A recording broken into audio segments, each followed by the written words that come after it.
ఓం శ్రీ గురుభ్యో నమః. శ్రీ మహాగణాధిపతయే నమః. గ్రహాలు కూడా లైట్నింగ్ ఫోర్సెస్. అవి మనకి సూచన అందిస్తాయి, అంతవరకే అని చెప్పాడు ఆయన. అంటే మనం 7 రోజుల్లోనే జీవిస్తున్నాం. సూర్యుని చుట్టూ 7 గ్రహాలు ఉంటాయి ఎవల్యూషన్ గా. ప్రతి గ్రహం కూడా మనకి ఉపయోగపడుతుంది. దాని ప్రాధాన్యత లేనిది, ఇప్పుడు చంద్రుడు అంటే, చంద్రగ్రహము అంటే చంద్రుడు లేకుండా మనకి జరగదు. కానీ ప్రతిరోజు పౌర్ణమిగా ఉండదు. పౌర్ణమి అమావాస్యగా ఉంటుంది చంద్రుడు అంటే. ప్రతి 15 రోజులకు కూడా మారుతోంది కదా. మరి ఎప్పుడు ఎల్లకాలం ఒకళ్ళకి అదే పరిస్థితి ఎలా కొనసాగుతుంది? ఎప్పుడు మన పరిస్థితి బాగాలేకపోతే చంద్రగ్రహం బాగాలేదు, చంద్ర దోషం ఉంది, బుధగ్రహం బాగాలేదు, గురుగ్రహం బాగాలేదు, ఇలా మనమే అన్ని అజ్ఞాన కారణంగానే ఇవన్నీ భ్రమల్లో జీవిస్తున్నాం. మనం నిజంగా జ్ఞానం పొందితే ప్రతి గ్రహాన్ని మీరు ఉపయోగించుకోవచ్చు, ప్రతి దేవతా శక్తిని మీరు ఉపయోగించుకోవచ్చు. మహాకాళి, మహాలక్ష్మి, మహాసరస్వతి ఉన్నవి 3 రకాలే, మూడు రకాలుగా ఉంటాయి మొదట్లో. ఆ తర్వాత ఆ 3 ఇంకా విభాగాలుగా చెందుతాయి. అందుకని గ్రహాల దగ్గరకు వస్తే సూర్యుడు, చంద్రుడు, భూమి మనకు కనిపించేటువంటి గ్రహాలు. భూమి అంటే మన శరీరం, చంద్రుడు అంటే మన మనస్సు, సూర్యుడు అంటే మన ఆత్మ. కనీసం ఇక్కడి నుంచైనా మీలో ఉన్నటువంటి దేవతా శక్తిని మీరు ఉపయోగించుకోండి. మీలో ప్రాణశక్తి ఎప్పుడు లేకపోతే, ఆడవాళ్ళైతే కుడినాసారంధ్రం యొక్క సాధన చేయండి. అంటే అనులోమ విలోమ, లేకపోతే శ్వాసని తీసుకోవడం వదలడం. ఆడవాళ్ళు కుడినాసారంధ్రాన్ని మొదట ఆరంభం చేసి చేయాలి. 5 నిమిషాలు చేసినా చాలు. శ్వాసను దీర్ఘంగా తీసుకోవాలి.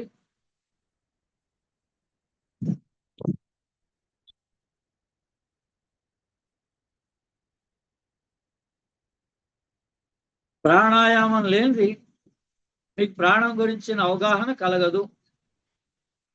ప్రాణమే గాయత్రి. గాయత్రి మంత్రం మాత్రమే కాదు, గాయత్రి మంత్రం యావత్ ప్రపంచంలో వాళ్ళు పలకలేరు. పలకలేనంత మాత్రాన భగవంతుడు భగవశక్తి, ప్రాణశక్తి అందరికీ వస్తుందా లేదా? జీవించినంత కాలం వాళ్ళు ప్రాణశక్తి ఉందా లేదా? మరి ప్రాణం ఎక్కడుందో అది గాయత్రినా కాదా? అందుకని ప్రకృతి మనకి ఏ రకమైనటువంటి పరీక్ష ఇచ్చినా, అది అనారోగ్యంగా ఇచ్చినా, లేదా దేహ సమస్యగా ఇచ్చినా, మీరు దాన్ని సక్రమంగా ఉపయోగించుకుంటే మీరు చూస్తున్నప్పుడే మీరు దాని నుంచి అధిగమించగలుగుతారు. అందుకని అన్నిటికన్నా విల్ పవర్ గొప్పది. మహాలక్ష్మి సాధన అంటే విల్ పవరే. మొదట విల్ పవర్ గురించి కావాలని కోరుకోవాలి. కేవలం ధనం వస్తేనే మహాలక్ష్మి అనుగ్రహం కలిగినట్లు, ధనం రాబోతే అనుగ్రహం కలగనట్లు అని మనం తప్పుడుగా భావిస్తున్నాం. అందుకని జగద్గురు ఆదిశంకరాచార్యులే దీనికి మూలంలో ఏ గురువు ఆచరించినా, అది రామకృష్ణ కావచ్చు, చిన్నజీఆర్ స్వామి కావచ్చు, ఎవళ్ళు మహాలక్ష్మి సాధన ఈ భూమి మీద చేసినా దాని మూలం జగద్గురు ఆదిశంకరాచార్యులు ఇచ్చిన సౌందర్యలోనే ఉంది. వాళ్ళు పేరు చెప్పినా ఈశ్వరుని ఆరాధించకపోయినా, నమ్మినా నమ్మపోయినా అక్కడి నుంచే వచ్చింది. ఆ విషయాలనే ఈరోజు మధ్యాహ్నం రాత్రి కూడా అందరికీ చెప్పే ప్రయత్నం చేస్తున్నా. సులభంగా మహాలక్ష్మి సాధన ఎలా చేసుకోవాలో, ఈ రోజు నుంచే ఎలా ఆచరించాలో చెప్పే ప్రయత్నం చేస్తున్నా. గాయత్రి అంటే ఎలా సులభంగా ఆచరించాలో, ఆ ప్రాణశక్తిని ఎలా పొందాలో సులభంగా అందించే ప్రయత్నం చేస్తున్నా. ఈ 2 సార్లు మనకి ఒక గాయత్రి, మహాలక్ష్మి. ఎందుకంటే ఒక 5 మాలలు గాయత్రి, 5 మాలలు మహాలక్ష్మి, 2 మాలలు గాయత్రి చేస్తే ఒక చక్రాలు శుభ్రం చేసుకోవచ్చు. 3 గ్రంథులు కూడా ఆ రకంగా అందులో ఇచ్చారు. ఎన్నిసార్లు గాయత్రి చేయాలి, ఎన్నిసార్లు మహాలక్ష్మి చేయాలి సూచన ప్రాయంగా తెలియజేశారు ఆయన. మొట్టమొదట దేహం గురించి ఎప్పుడు భావించినా నాభి చక్రం శుద్ధి చేసుకోవాలి. మీ దేహ సమస్యలుంటే నాభి చక్రం శుద్ధి చేసుకోవాలి. నాభి చక్రం మీదనే కాన్సన్ట్రేట్ చేయాలి. వేగస్ నర్వ్ మెడిటేషన్ చేసుకోవాలి. లేదండి నాకు తలనొప్పులు ఉన్నాయి చెప్పడం ఒకటి చేయడం ఒకటి. మనిషి అంత మోసగాడు. ప్రపంచంలో ఏ జీవరాశి లేదు. కృతజ్ఞత లేనటువంటి జీవుల్లో మనిషి మొట్టమొదట నిలబడతాడు.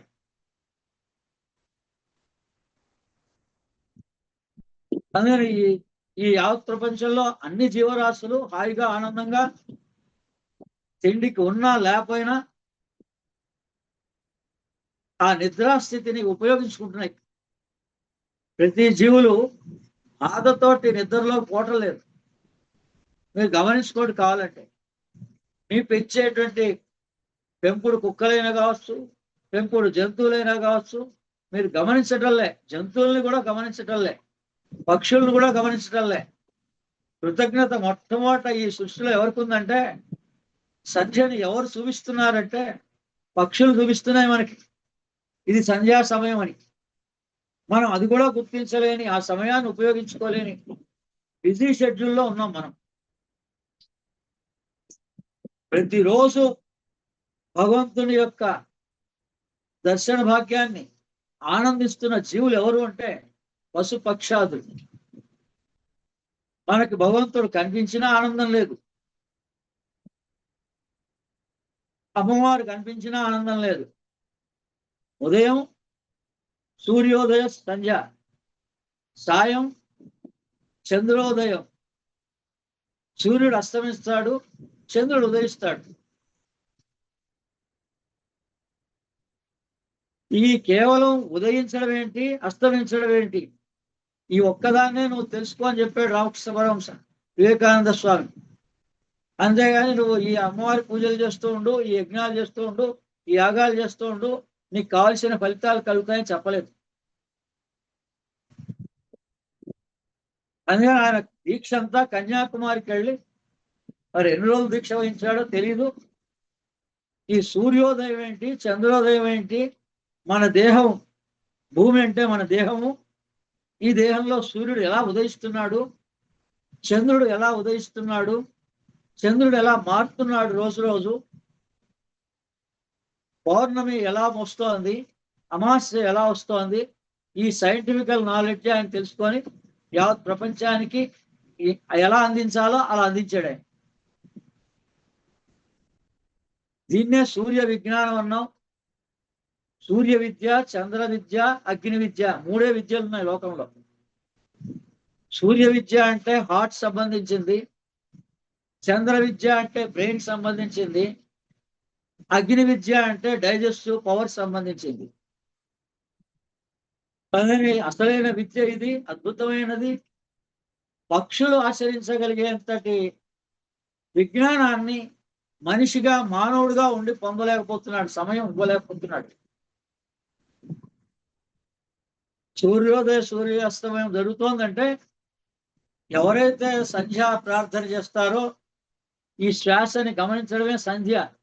సంధ్య అంటే ఉచ్ఛ్వాస నిశ్వాసాల మధ్య ఉన్నది సంధ్య. అది నేను ఉపోద్ఘాతంలో చెప్పినటువంటి విషయం.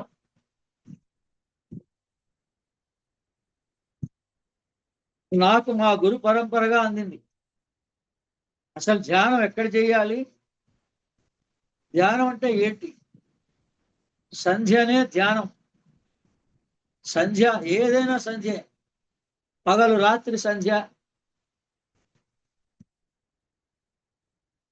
ఈ ఉచ్ఛ్వాస నిశ్వాసాల మధ్య ఉన్నది సంధ్య.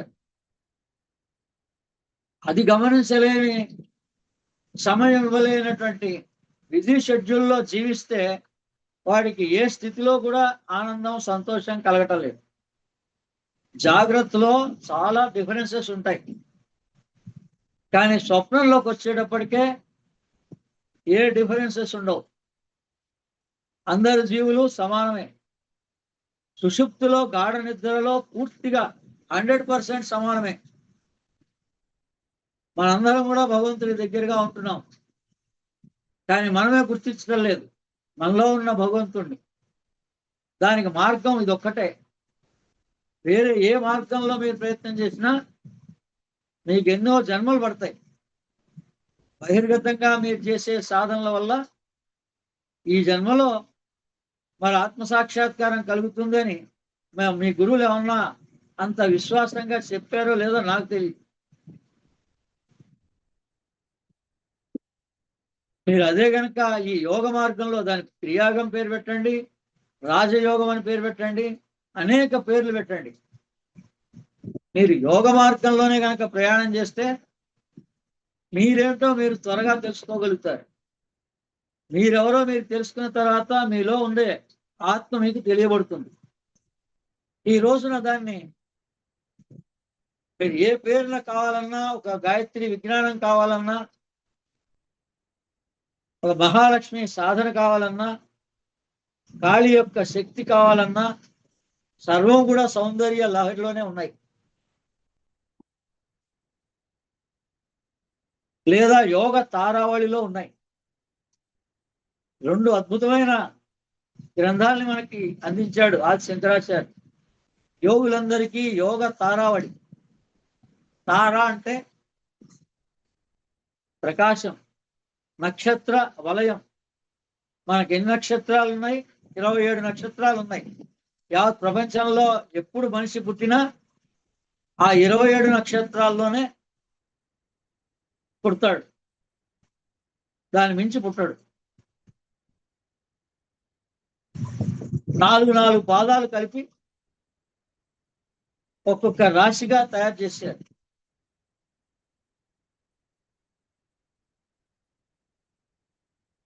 అందుకని 27 శ్లోకాల్లో యోగ తారావళి యోగులందరికీ ఇచ్చిన జ్ఞానం ఉంది. అందుకని నా వరకు నా ద్వారా ఆ యోగ తారావళి రహస్యాన్ని, సౌందర్య లహరిలో ఉన్న రహస్యాన్ని ఇంకా బహిర్గతం చేయమని చెప్పారు. గ్రహించిన వాడు అదృష్టవంతుడు. వాడు కూర్చున్న చోట్లోనే తరించబడతాడు. వాడు కేవలం శ్వాస మీద ధ్యాస ఎలా పెట్టాలి అని తెలుసుకోగలిగినంత మాత్రం చేతనే వాడు తరించబడతాడు. ఇక వాడి కృతజ్ఞత పక్షుల కన్నా ఎన్ని రెట్లు మానవుడుగా ఉంటుందో, లేదా కనీసం అధమాధమం పక్షులుగా ఉంటుందో వాడే గ్రహించాలి.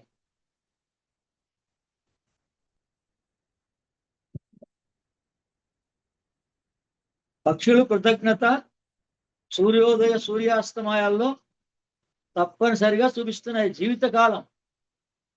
ఏ ఒక్కరోజు కూడా ఆపటంలే. మనిషి ఎన్ని రకాలుగా మాట్లాడుతున్నాడు, ఏ దానికి ముందుకు రాడు.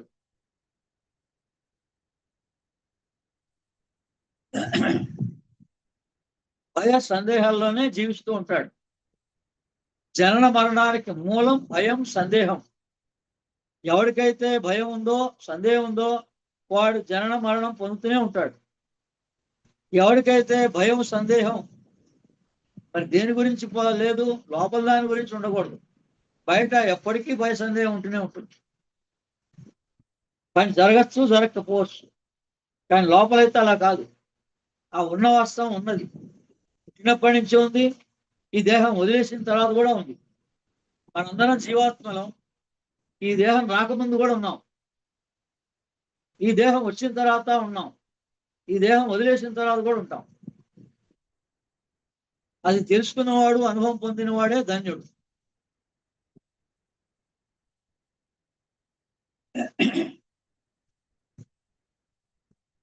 అందుకని ఇక్కడి నుంచి అయినా మన ఎవల్యూషన్ లో అణువుల దగ్గర నుంచి, వృక్షాల దగ్గర నుంచి,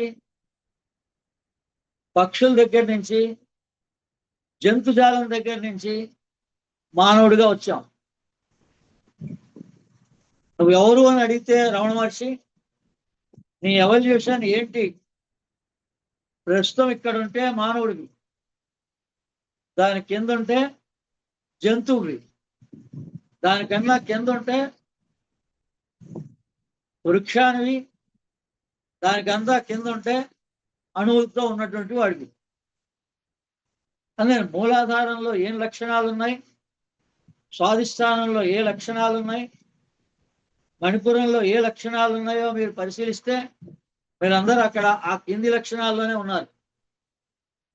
మనస్సు ప్రస్తుతం భగవద్గీతలో రాశాడు, కలియుగంలో మానవులు వాళ్ళు ఏ చక్రంలో ఉంటారు, ఎన్ని చక్రాల్లో ఏ చక్రం సవ్యంగా ఉంది.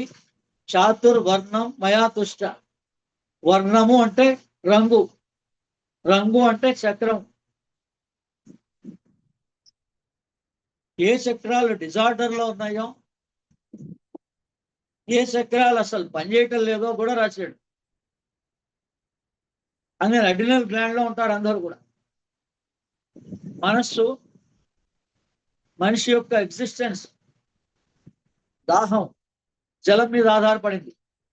నారాయణ అంటే జలం, జలతత్వం.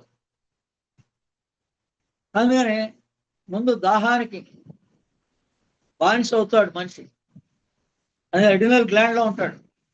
ఆ తర్వాత ఆకలి, తింటే గాని ఏది చేయలేడు, తిండి కోసమే జీవిస్తున్నాడు అజ్ఞానంగా. ఈ అవలక్షణాలన్నీ మూడిట్లోనూ ఉంటాయి. ఈ భయ సందేహం మూలాధారమే భయం. ఈ భయాన్ని పుట్టించేటువంటిది మూల ఆధారం. ఇటువంటి లక్షణాలు పెట్టుకొని మేము అదైపోయినా ఇదైపోయినా అని చెప్తే లాభమే ఉంది. కనీసం అధమాధం పక్షుల్లో కూడా జీవించకుండా 2 సంధ్యా సమయాల్లో ఎంత ఆనందంగా భగవంతుడిని ప్రార్థన చేయగలుగుతారో వాళ్ళ జీవితాలు ఆనందమయంగా ఉంటాయి. పని జరగకపోతే, మనం అనుకున్నట్టే జరిగితేనే సంతోషం, మనం అనుకున్నట్టు జరగకపోతే దుఃఖం అనే మాటకు ఆస్కారం లేదు. ఈ రెండింటికి మించింది ఆనందం. ఆనందమే మన నిజ స్వరూపం. ఆనందాన్ని సంధ్యా సమయాల్లో ప్రకటించాలి. ప్రకృతికి అనుసంధానంగా జీవించాలి. అలా జీవించాలంటే ఈ 2 దేవతా శక్తులను ఉపయోగించుకోవాలి. ప్రాణశక్తిని, లక్ష్మీదేవి శక్తిని.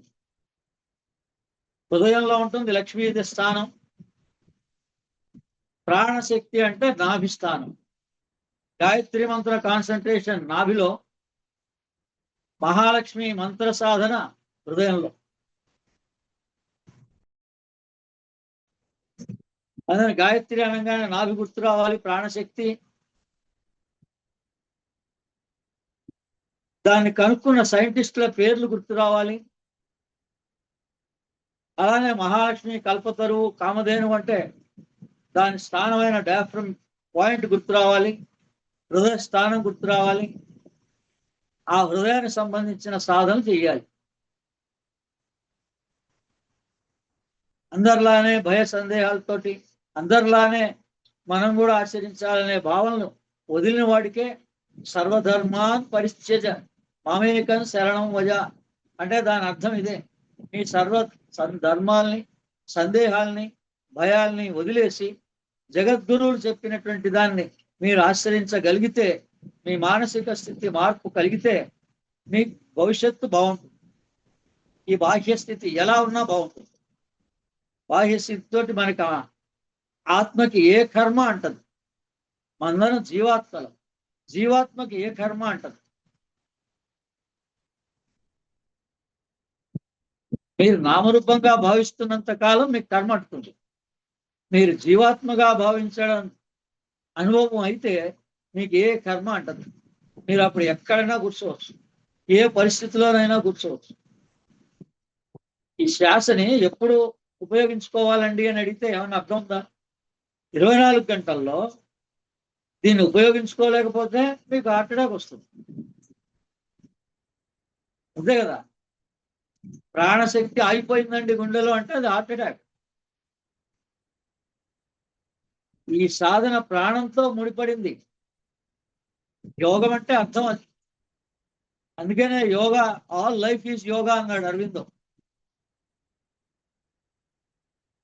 ఆ శక్తి అంతా హృదయంలోనే ఉంది.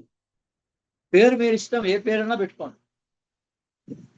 అందుకని ఈ రకంగా గాయత్రిని ఎలా ఉపయోగించుకోవాలి, లక్ష్మీ శక్తిని ఎలా ఉపయోగించుకోవాలి అనే సంగతి తెలుసుకొని ఈ రోజు నుంచి ఆచరించగలిగితే ఓం సహనాభవతు సహనో భునస్తు సహ వీర్యం కరవావహై తేజస్వినావధీతమస్తు మా విద్విషావహై. ఓం శాంతి శాంతి శాంతి.